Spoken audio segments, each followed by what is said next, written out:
down the Columbia. Okay, sorry. Bill's presentation is Kayaking Down the Columbia, Evidence of the Missoula Flood from the Perspective of the River. I'm going to read this and then I'm going to talk. But Bill Burgel has kayaked the entire length of the Columbia River from Grand Coulee Dam to the mouth of the Willamette River in Portland. That's quite a distance. And tonight's presentation, he's going to share an overview of the Missoula flood features that he could view from his kayak while on the river. The lower Columbia chapter viewed this presentation in April and it was very well received. Bill has degrees in both engineering and structural geology from the University of Michigan as well as Idaho State University. And he just shared with me before this meeting started that he went to grad school, or he's partners going to grad school with the likes of Kevin Pogue, our soil geologist from Whitman, and our favorite Nick Zentner from Central. So pretty good company. In addition, Bill spent most of his time with the railroad industry, 4 decades plus, and he blended together his engineering and geology backgrounds to determine what things could possibly impact the position of railroad tracks and railway industry in general. Since retiring though, he's done a lot of volunteer stuff, including providing presentations like this one with his interest in geology. And I learned as a side note, I didn't know this until reading it on Google, that he also helps people understand how to prepare for earthquakes and emergencies. I think that's pretty cool. Tonight, we'll get to understand a little bit more about the evidence of the floods from the Columbia River. And without any more babble from me, everyone please, Bill Burgel. Thank you, Bill. Thank you, Chris and Liz, and welcome everybody. I appreciate your time on this this evening, and I'll make sure I try to give you a delightful hour here. Is about an hour good enough, Chris and Liz? Is that too long, or is that about right? And I think an hour is great. I think that'll be on the long side for what we usually receive, but an hour sounds super, and you did go a long distance, so we'll hang in there. All right, and I can certainly shorten this up, but and then you know, as far as questions, if you can hold them toward the end, or if you just have to spill over and you feel like you need to ask it, you know, I think we can accommodate a question or two, but that's I guess we can handle that as it goes here. I need to correct Chris a little bit. I haven't kayaked the entire length of the river from Grand Coulee to Astoria, but there's a couple small stretches, and you'll see that in the river or in the slideshow here. But basically, yeah, I certainly do enjoy kayaking, and a lot of these trips are with other groups, and then there's another a bunch of trips that I've done by myself, and because I'm slow, take lots of pictures of the rivers, the railroads, as Chris said, has been my passion, along with geology and also the rocks along the way.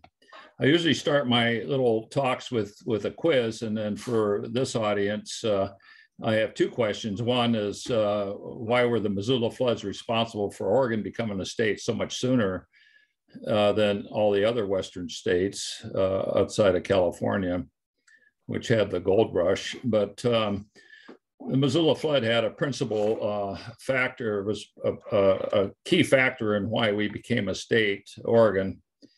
But then it was 30 years before Washington became a state, and the Columbia River, much of the stretch through Richland, as well as north there to all the way up to the Canadian border, also played a role. So that's a quiz, and that'll keep you at least awake till the end of the slideshow when I reveal the answer. So that's a quiz for tonight.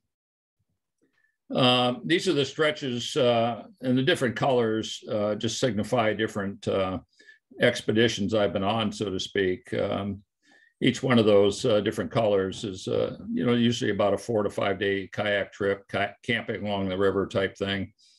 The thin blue lines are the stretches I haven't done, and I'm planning on doing this stretch up by Wanapum Reservoir and Priest Rapids, that area this summer. So this stretch here will be in the books, so to speak, and then sooner or later I'll get up between the Canadian border and the Grand Coulee. I have that planned as well. But the exploration of the Columbia it's a pretty fantastic river from a lot of respects, and so I'm going to try to just spend 2 minutes on context. The Spanish, Bruno Heceta in green, was the first to basically, he saw the mouth of the river, but didn't make much note of it. He knew it was pretty treacherous out there, and didn't try to encounter the bar. And then in the same year, 1792, Robert Gray, American, and George Vancouver, British, in red there, they were able to break through the bar. And I put the month that they came through here because it became a critical factor in who claimed what in terms of this part of the Northwest, in terms of when the British and the Americans,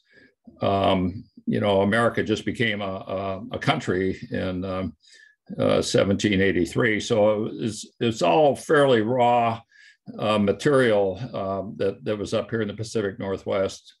You kind of know the rest of the Lewis and Clark. They came through Richland, as you know, and or on the Snake anyway. And then David Thompson was a key factor. And then the other key things are the John Jacob Astor hunt party, who set up Fort Astoria, the Whitmans. The key factor here is if you have a minute and are looking for something to do, read up on Narcissa Whitman. She's just an incredible person, and she probably more than any single human being made it comfortable for women to consider coming out on the Oregon Trail, and she led the way, and her story is amazing.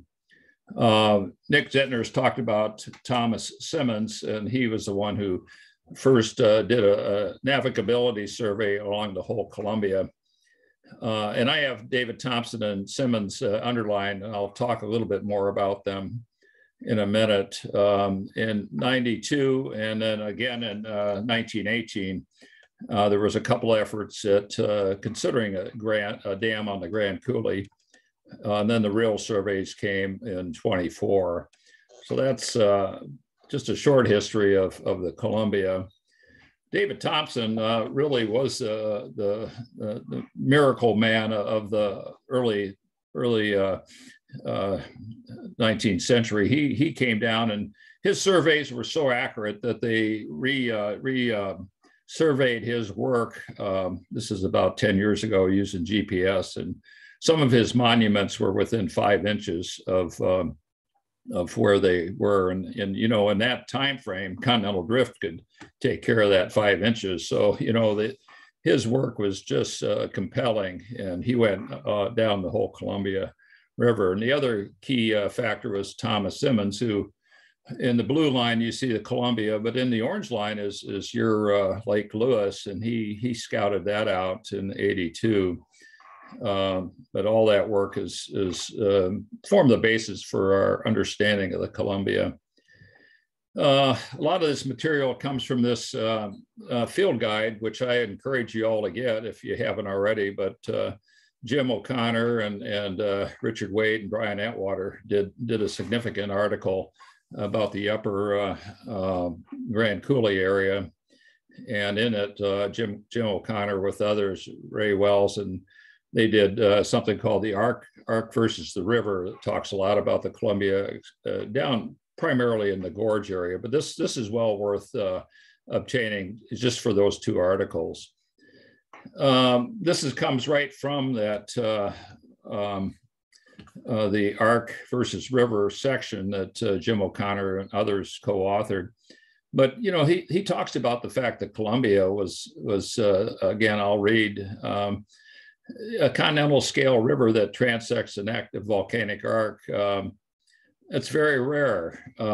It goes on to say that you have all these processes going on in terms of the tectonic processes versus the continental drift and all the oozing of the Columbia River basalts, all that going on. But in the end, the river continues to go to the sea right in the middle of this this Cascade volcanic arc.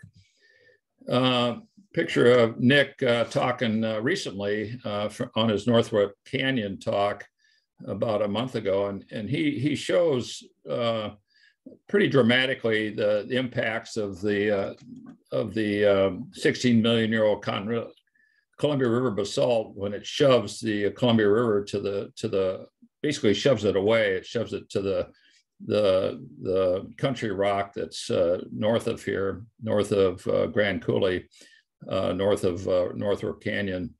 And you see that effort of the lava just shoving the river out of the way.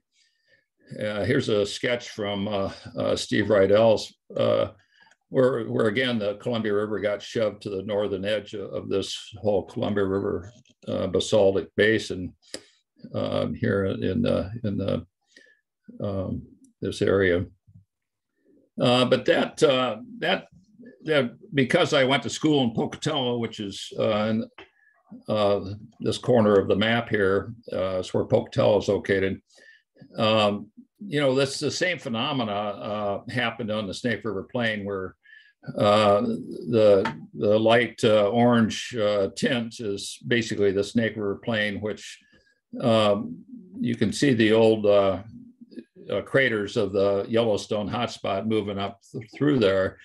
And then subsequently, this whole area got layered with lava that's about 4 to 5 million years old. And in that time, the Snake River got shoved down here. And so that phenomena that we see up in northern in the Grand Coulee country happened down here as well. And you can see the Snake River Plain did pretty much what the Columbia River did. Basically, it got shoved up until they couldn't go further south anymore. And then you have these big Paleozoic basin and range mountain ranges that it ran up against. So the same phenomenon happens there. And I bring that up for two reasons. One is it's the same phenomena that we experience up in Grand Coulee. And you can see from this Jim O'Connor chart that the largest flood discharge versus just the volume, turtle volume, the largest in the world are the ones from the Missoula floods, but not too far behind are the ones that also came down the Snake River and the Bonneville Flood. And you probably have already had the talk about the Bonneville Flood, but it's very similar to the basically a glacial or a flood outburst is what I should say. It shows Shown Falls here, and the idea that this huge volume of water flooded down the Snake River, tearing up the basalt. Different in composition, surely, from the Columbia River basalt, but the Snake River Plains basalt was ripped and plucked. It's very similar in characteristic to what happened up in the scablands that Brett's discovered. You can see where, and I've kayaked a lot of this right here. This is a fairly wild canyon, and then you take out right here at Twin Falls. Because after Twin Falls, all hell breaks loose. You've got these falls, you've got Shoshone Falls, and just off the camera here, you got another set of falls. And this is where these two channels came together with most of the floodwaters on this peripheral canal channel that didn't cut through, but when it finally reached the old Snake River, it created all the falls. Very pretty area. It's worth your time to get down there. You can see the scour from the plucking, very similar to what you see in Dry Falls up in your neck of the woods. But And you can see if you look close, this is the Paren Bridge right at Twin Falls. You can see they jumped the hang gliders off there. If you can't see it, I'll illuminate it for you. So, you know, if you guys are looking for something to do, this is the same area that Evel Knievel from Butte, Montana jumped over as well back in the 70s. And as Sean Wilsey said, you know, if you got a narrow constriction, you're going to get erosion, but where it widens out, you're going to get deposition. And so lots of deposition. These same characteristics are what you see in Bretz's flood as you go down the Columbia. Again, here, this depicts the idea that the Snake River gets shoved around, very similar to what happened with the Columbia River and the Columbia River basalt flows. I spent a little time on the Snake River because Richard Flint actually used, he compared a lot of what he saw, and he used this as a reason to say this was a very mild, normal, leisurely discharge. So Flint used the Snake River plain to justify his insistence that what happened up in the Columbia scablands up in your neck of the woods was fairly benign and could be explained by normal processes. And I won't read all that, but he basically says at the end of this, I'm not aware of any unusual floods, even though the idea of the Bonneville Flood was first discussed by G.K. Gilbert back at the turn of the century. And, you know, maybe Flint didn't get that piece of information, but you can tell that the Bonneville Flood, which happened about 17,400 years ago, was right in the same pluvial area or time period that the Canadian ice slopes extended down into the U.S. And as you mentioned at the beginning, Chris, you know, Bretz's legacy lives on, and it's the kind of research that has lent itself to explaining a lot of phenomena throughout the world and also in outer space. So I look forward to your talk in November with Vic Baker. Well, let's get back to the kayaking trip. Basically, we're talking about an event that, as you guys all know well, happened about 16,000 years ago. And we've got the ice sheets coming down. Basically, I'm going to talk about everything that's in that square, that yellow square. And then, as you guys all know so well, the story of the Purcell lobe extended down through the Purcell Trench to block up the Clark's Fork River back to form that. And then when that released, the Okanagan lobe had not yet advanced to where it eventually came to. But so the first overflow, first Missoula flood, basically stayed on its original channel, and it was a big one. So it basically, a lot of marks, erosion that it created on that first flow was pretty much still preserved after subsequent floods. And then, as you know, the Okanagan lobe and then the Puget lobe extended on down, blocking the Snake or the Columbia River there by the town of Bridgeport, Brewster, and created the overflow went through Moses Coulee, and you'll see some evidence of that. And then the lobe extended past Foster Creek, and it came down, as you know, the Dry Falls and the Grand Coulee and others. These are photos of the area where I started kayaking. This is basically the Waterville Plateau and the extent of the Waterville Plateau, and some of the features associated with that advance of that ice lobe. But as I was to the putting in the boat in there, I drove across the Waterville Plateau, and you could see where, you know, the Columbia River, you know, it had basically a about 4,000 foot of ice over the top of it, and then also Foster Valley. And but this is the kayak trip that I went on. I put in over here by Grand Coulee Dam, and each one of those are mile markers.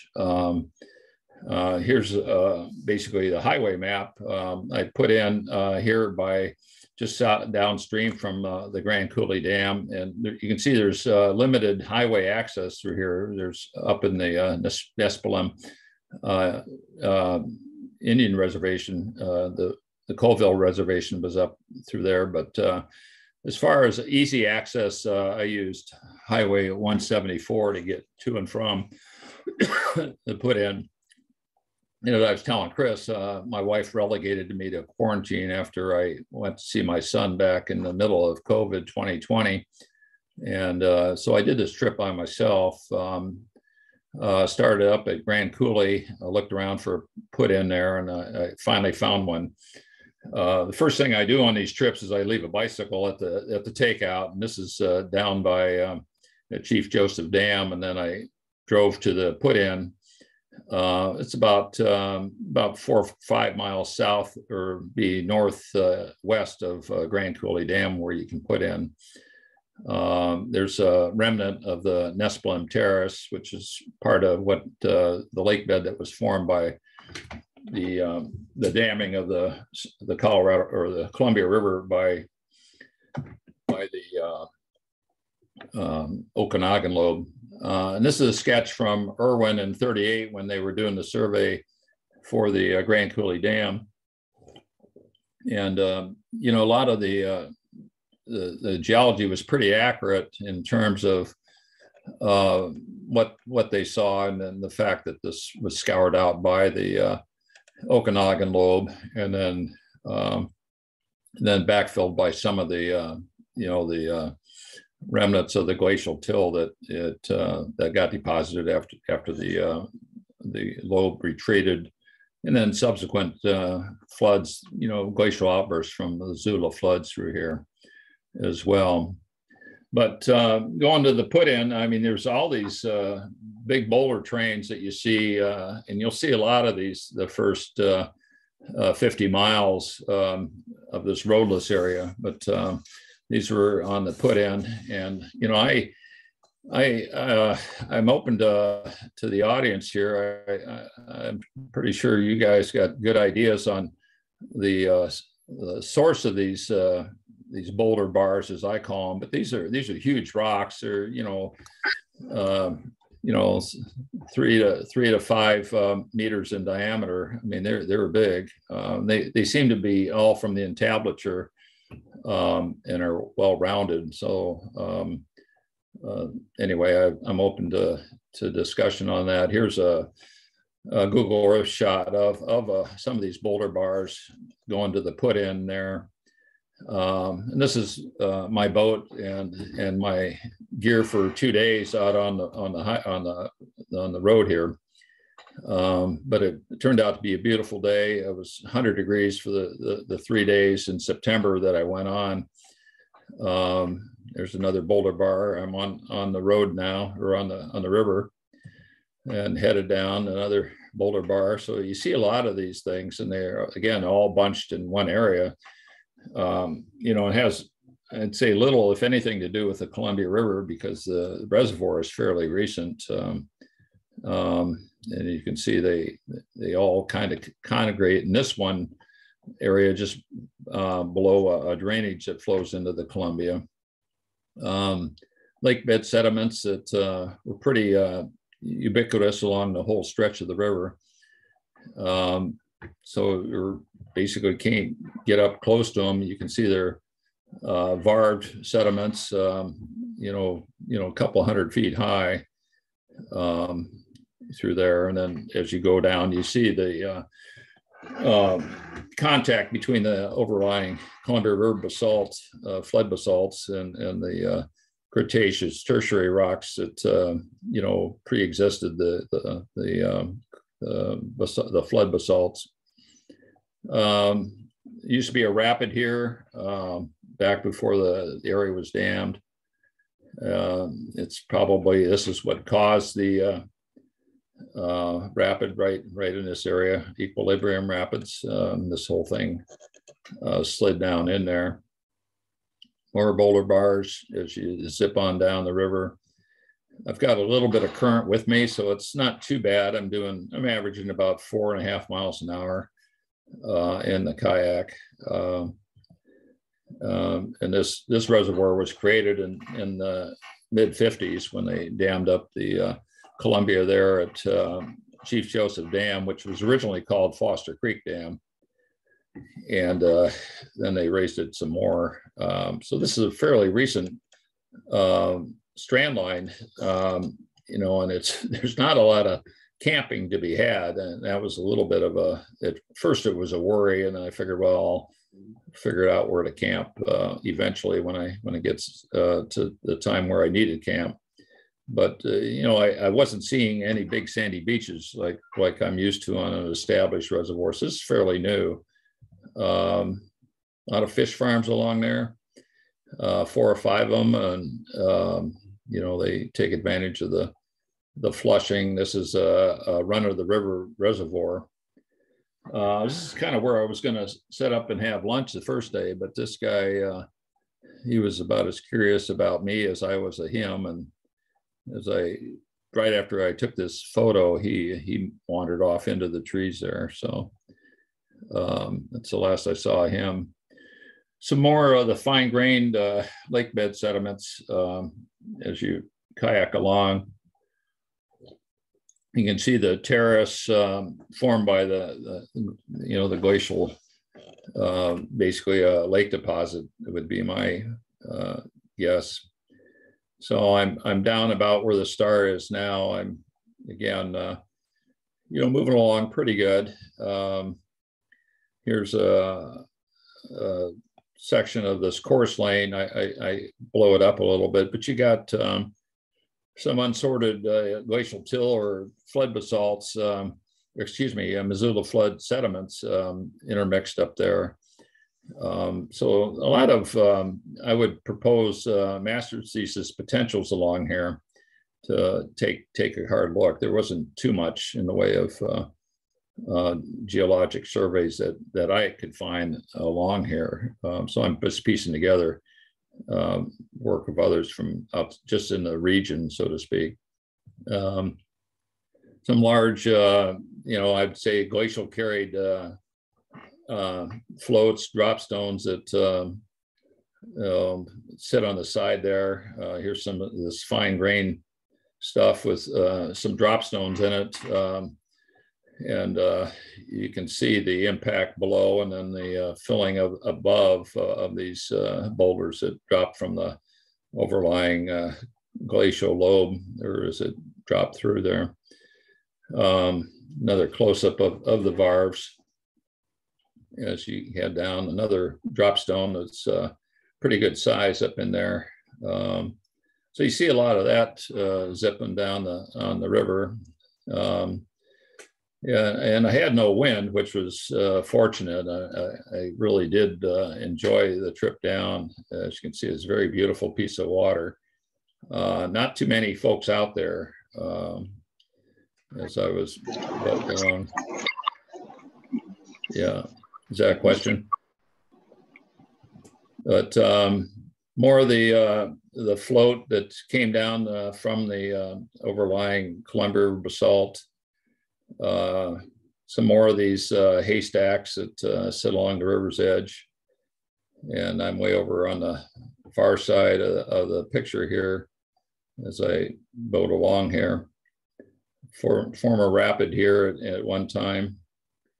And you can see a lot of lake fine-grained sediments along here with some bedding of some kind. You know, I'd say that's former glacial till layers of some kind. There appears to be an ash layer in the middle there. I didn't have that to correlate, but I know Brian Atwater's done some correlations with some Mount St. Helens ash in the vicinity. Again, it's basically, this is looking south at the Columbia River basalts up on the ridge. And some of this metamorphic rock that was there much before the floods were here, flood basalts or the Missoula floods. So I'm zipping down and figured I'd camp for the night. Now I was planning on camping on land, and that's where the camp was, but I actually walked around looking at a spot, and then this spot seemed to be the best. And so I had seen the bear, and then when I was walking around the camp, I found a rattlesnake. So I put a big barrier between the land and my little camp on the dock there. I just figured if a bear came in the night, he'd knock down the paddle, at least, you know, awaken me before I got tossed in the water there. But that didn't happen. Next day, I zipped on down to, there's a lot of fairly Mesozoic migmatites that were on the north side. And I figured this is what turned the Columbia River from a northwesterly direction to a southwesterly.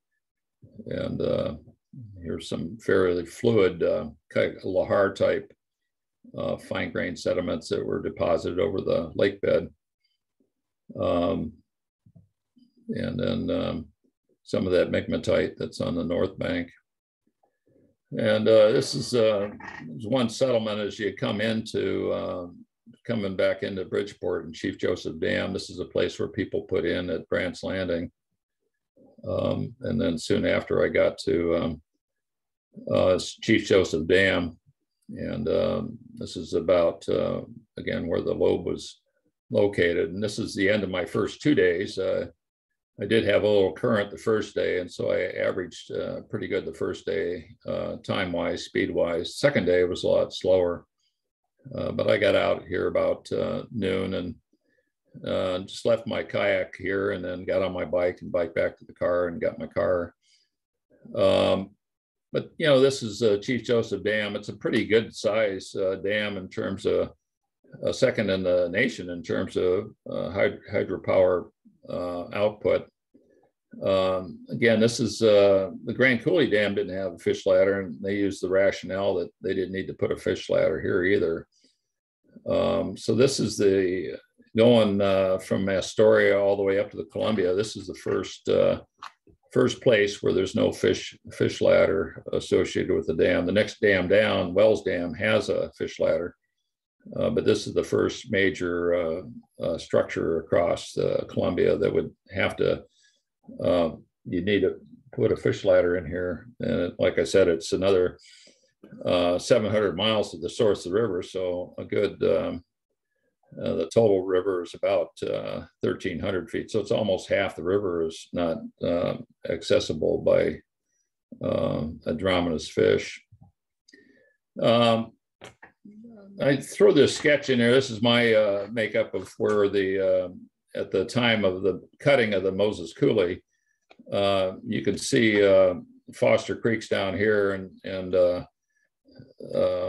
Chief Joseph Dam, which is called Foster Creek Dam, is right in this location. And basically it looked like this lobe buttressed up against this, these flanks hills initially, creating a dam and then causing the Columbia to divert south towards the Foster Creek. Here's another shot looking from the north, looking south, and you can see the two legs of Foster Creek going there. And there's a sill up there by Mansfield in the upper right-hand corner, and then it drops down into Moses Coulee just after that.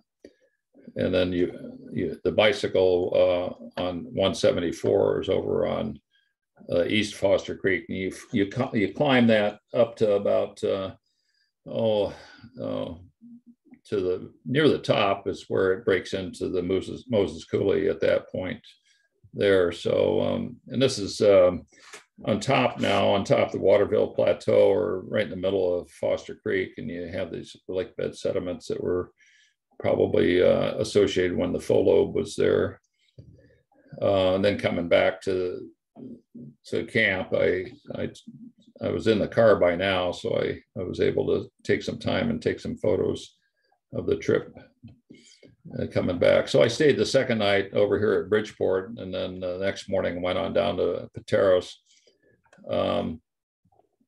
And that's this stretch here. That's Brewster on the far side, and you're looking right up the Okanagan Valley, looking north, and basically that's looking back towards Chief Joseph Dam. So I camped right in this campground here, and went on down the river the next day. And you can see where the Okanagan lobe went clearing up over there. It was probably, like I say, it's about 4,000 feet at this point at its greatest extent. And then Foster Creek went off to the southeast and south over through this gully here. But the trip between Bridgeport and Pateros was very, very enjoyable. This is coming into Pateros. You start running into this great terrace that's associated with the Okanagan lobe now, because the main flow was down the Columbia, as well as over the Waterville Plateau, and you can see Alta Lake up on top, and the Methow River comes in there at Pateros. This is looking back the other way. Very, very uniform. They've got some farmlands on top there, but it's about 500 feet above the ambient water level. Then basically I camped right here in the city park in Pateros, and they're very, very nice, very good town to stay in. And you notice on the third day, actually the fourth day night of the third day I camped here, and I had one more day to go, and high winds were forecasted. And so I got up at 6 in the morning when this photo was taken, and I had to make a decision. I only had 5 miles to go. I had a tailwind, wind out of the north, and I figured I could do the 5 miles in 1 hour. The winds were projected to hit this area about 9 a.m. So I had just enough time, I felt, to paddle this 5 miles down to Wells Dam. So I set off, and you can see the waves are starting to pick up a little bit here. Got down to Wells Dam within the time frame that I had sketched out, but I got off the river about 8 o'clock, and the wind started really howling about then. And you can see this is one of the last dams built along the river in '67, and it's a run of the river dam, but it does have a fish ladder. And these people were really nice to work with. They said they'd carry my boat over and all that, but it was the way it worked out. Logistically, I didn't need for them to haul me around. But you can see the Great Terrace was subsequently etched after the glacier retreated by probably a series of Missoula floods that came through there and created those smaller terraces there. This is just a map of all the dams on the Columbia system. They go way up into Canada, and you can see the stretch on the Kootenai River as well, which is just heavily industrialized stream here. Coming back to I was on my bike here, and this is a terminal moraine that probably was formed by that initial, one of the initial pulses of the Okanagan lobe, probably when it was pinned up against that one buttress there by Bridgeport. And this could be Missoula Flood detritus as well. Same picture, you got some Columbia basalt clast in there. When I got back to town, you can see the wind had really started to pick up, and I'm sure this is the highlight of Pateros, is this bakery. There's a long line to get there, but it was well worth getting some food there after the kayaking. And I looked over my shoulder, and sure enough, this is the day that all the fires were propagated by this strong wind that started here at Bridgeport. That town burned, and then all the folks in Manfield came out and basically beat back that fire. And then when I got back to Portland, that whole area they had fires in Detroit Lake area, and then along the Mackenzie and down by Talent. So the whole area was burning up because of this high wind. So I was glad. You can see the whitecaps on the river there. So I got off just in the nick of time. And then so I went back after I got my kayak, or after I got my bicycle back to the car. I went back to get the kayak, and I had a hard time getting the kayak on the car, I have to tell you. But finally was able to lash it down, and you can see as this, you have no business being out on this kind of water. But the fires, as you see, were definitely, this is the fire that started that morning. And so I decided to get the heck out of town there, and that's in my rearview mirror, leaving Pateros. And I stopped up on top to look at the top of the Great Terrace, and this is what it looks like there at Alda Lake. And Alda Lake was gouged out by the floods, as well as the glacial lobe.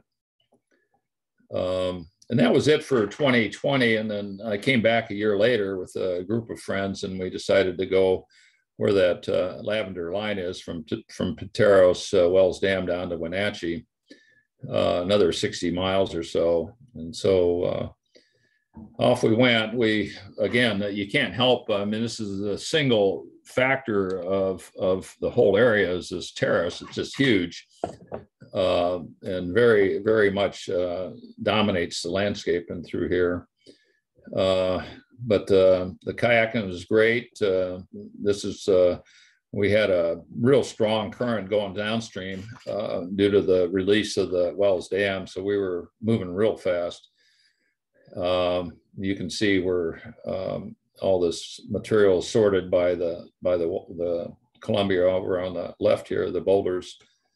Beautiful scenery with the Chelan complexes. We're coming into Chelan, and here's where the Okanagan lobe splits, with one arm headed up towards Lake Chelan, and the other lobe headed down the Columbia. Another spot of where it's basically the Chelan complex cleaves the Okanagan lobe into two slices, and it's easy to see this stuff from the seat of a kayak, is what I'm trying to say. And you can see where it comes plying into Chelan there, and on down the main stem. And you guys, I'm sure, have seen the sketch of Lake Chelan, and where Nick has a demonstration where he talks about this whole, you have an alpine glacier coming down that goes all the way to Columbia, and then it encounters one coming upstream, and then it basically shoves all the way back, and it fills this lower part of the from the narrow, so to speak, to Chelan with a bunch of sediment. Here's another picture of it. And I put this picture in there because it shows the relief between the Columbia River down here and the town of Chelan, which is, again, the same height as the Grand Terrace. And you can see all this sediment that, the glacier emplaced in there. Here's the river draining that whole Chelan area. There's a lot of drop to that, so they got a hydroelectric station at the bottom here. This is going down towards the Columbia from Chelan in our back and behind us, and you can see the Columbia River basalts on top. Right along the river, a couple of these boulders that roll down in there. You wouldn't want to set a tent just below them, but it's these things roll right into the river. You'll see that in a bit. Another places where subsequent floods have carved the Grand Terrace all the way down. This is a place called Beebe Park, and we stayed there. It's a beautiful campground. Again, we're headed on downstream on the second day. You can see the terrace basically dominates the landscape. A lot of Chelan complex on the river right going downstream, and you get right up to it. it flows into the basically another sorted pile there.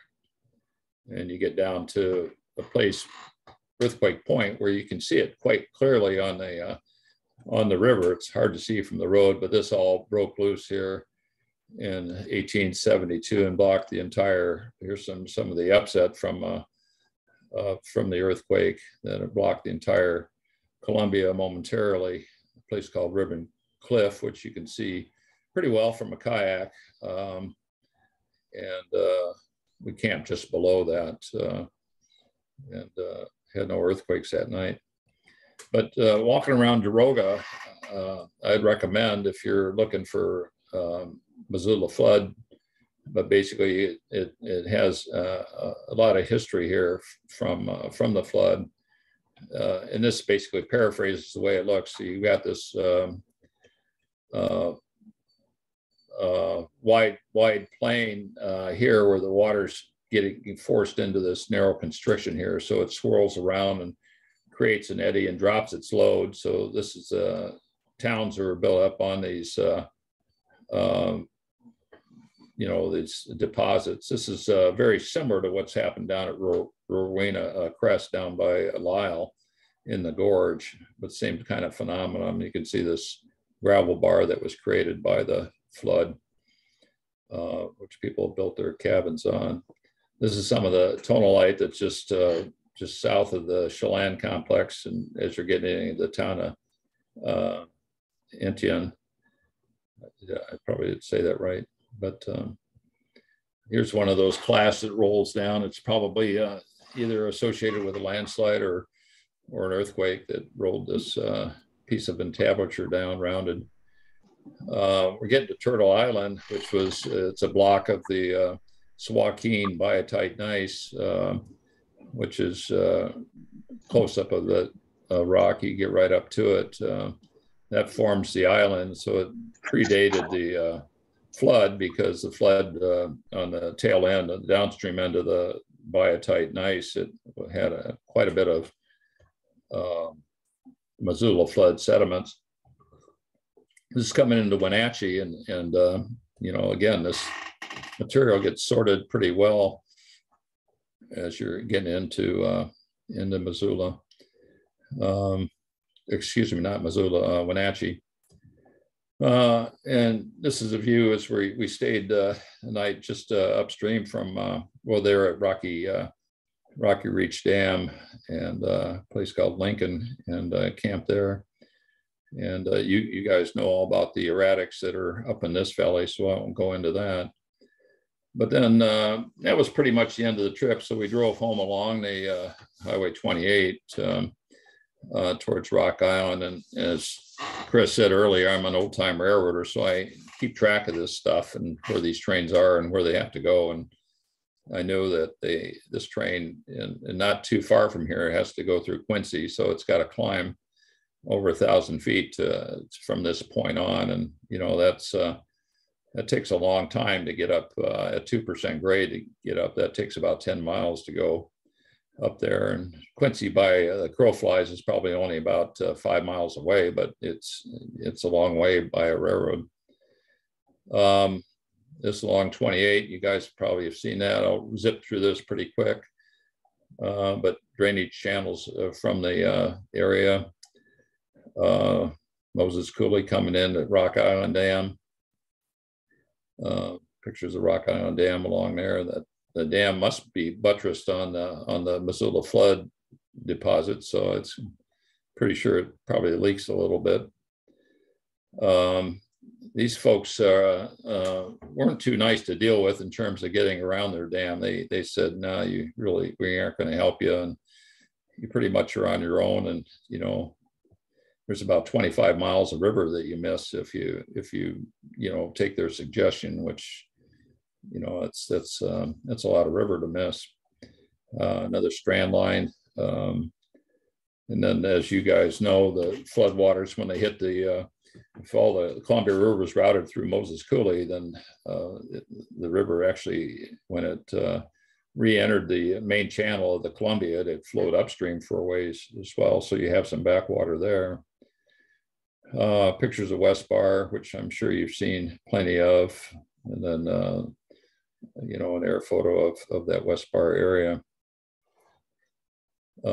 Zipping down through there. And again, I know this is all familiar to you guys, but going through Richmond, that's where I plan to kayak this summer, is right through, put in a crescent bar and go upstream and downstream. And then I came down and did Hanford Reach, which I know is very familiar, so I won't spend much time here. As you know, it's you know, the focus of a lot of Lydia Stacey's work on the Ringgold, on the origin of these of all this rivers that flow into there based on her detrital zircon work. But it's just fascinating to me to where this all kind of comes together. Right there where you guys are at. I'd love to come over there and look at it firsthand. We've done the Hanford Reach several times.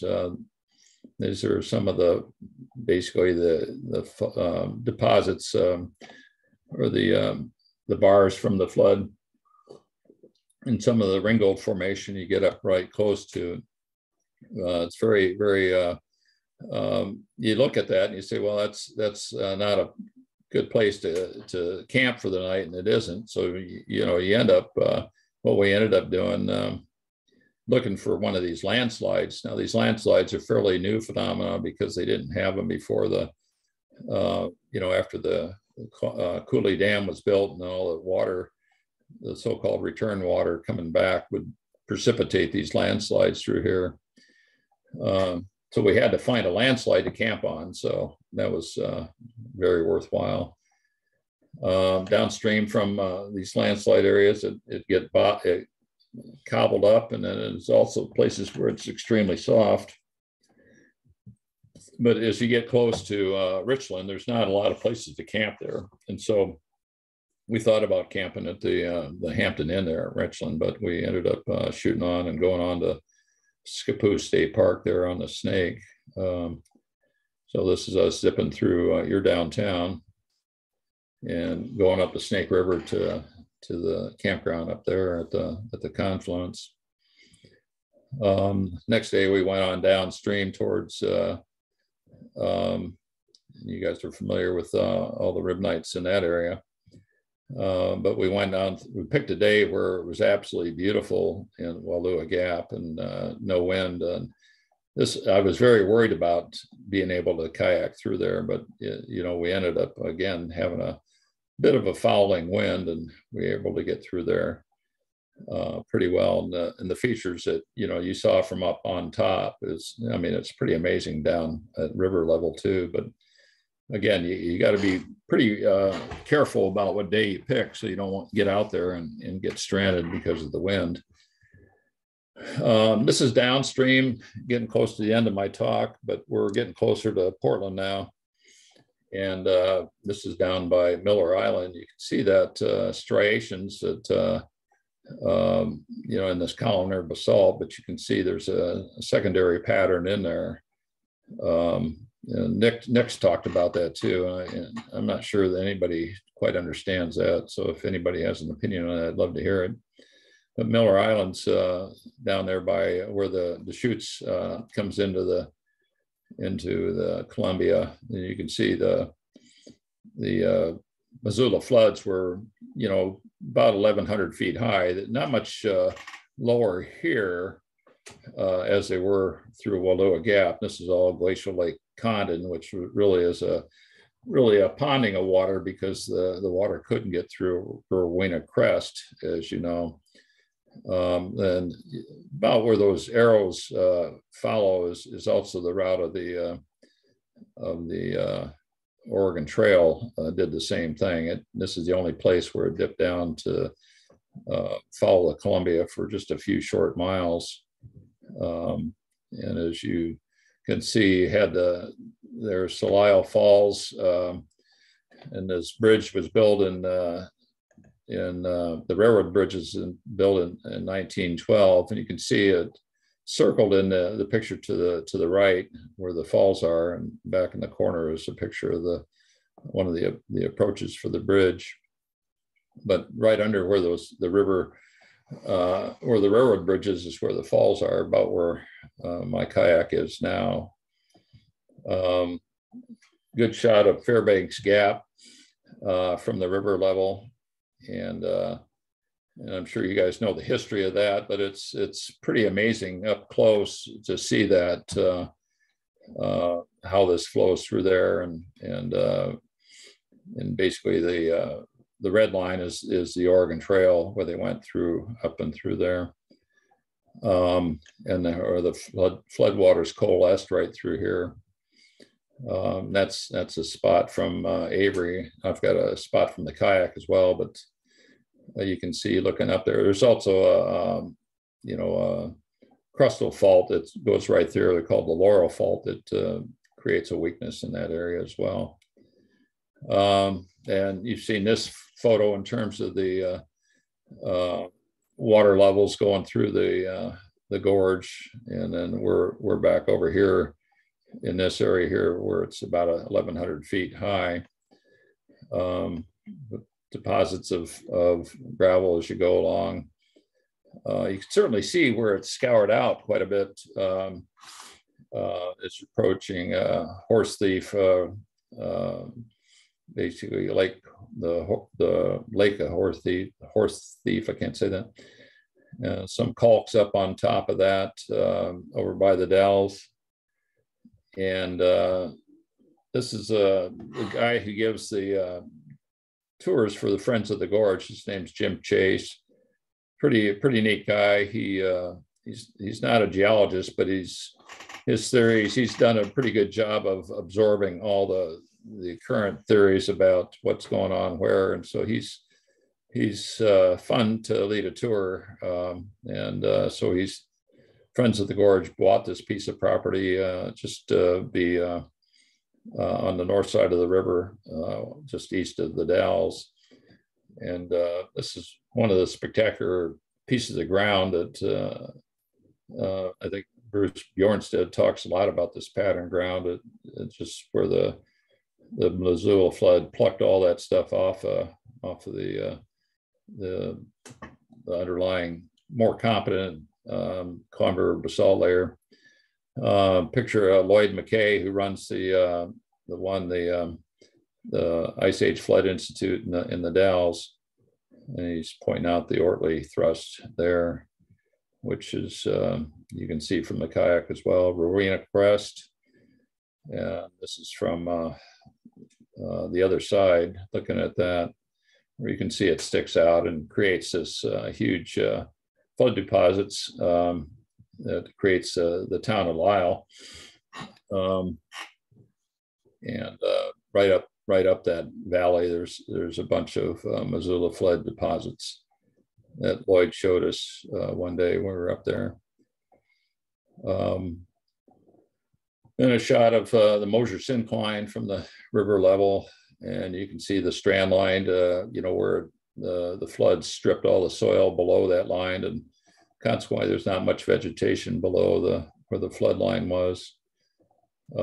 This is the glacial erratic over in this corner there by Mosher, a bunch of landslide deposits back in there where all this, where the water got trapped and swirled around. Some Missoula floods down there by, this is right where the White Salmon River comes in. And I happened to be kayaking down through there on the day that they breached the conduit dam, and so they were shoving all the logs out of the way for that flood. And then the last slide I've got is the top of Multnomah Falls, which is a lot more spectacular. I mean, the Missoula floods didn't cause that, but it removed all the detritus that would have probably made this less than spectacular falls that it is today. So you got a clean drop coming from the top of Multnomah Creek there. And so I'll get back to the quiz. I can just rattle off unless you want to shout out the answers or whatever you think there. Anybody have any thoughts? It's got to be the Willamette Valley. In the Willamette Valley, yeah. But what in the Willamette Valley made everybody want to come to the state? all of our great topsoil from here. That's exactly right. Yeah, we owe it all to you guys. So thank you. Well, we're going to take it back. We're going to sue. All right. That's right. We want it back. All right. And then the second question was, okay, why did it take you guys 30 years to become a state? Any thoughts on that? I used to teach Northwest history, and I think the political situation played a role. Yeah, no, that's exactly right. It was unclear if you settled north of the Columbia. You see where that in the yellow there, it's all this disputed area. You didn't know if you'd be an American citizen or a British subject if you settled there. So I think if you came west on the Oregon Trail, there was a lot of certainty in getting your patch of ground and digging into the silt that you guys were so gracious in sending to us. But even as late as 1825, as I pointed out here, they wanted to annex all that in Washington, and the reason the Columbia plays a role is they wanted that is to be the boundary. So why? Columbia played a role up until 1825, and a lot of machinations after that. But even after 1846, it wasn't certain because of the San Juan, the pig war up there, and there was a lot of uncertainty. And then Congress took a hiatus in making states for about 13 years. I don't know what, they might have had an impasse such as we have today. I don't know, but nothing happened for 13 years. And then you guys finally got admitted in 1889. So congratulations. And with that, I'll end it. And any questions you have, we can go forward there. I just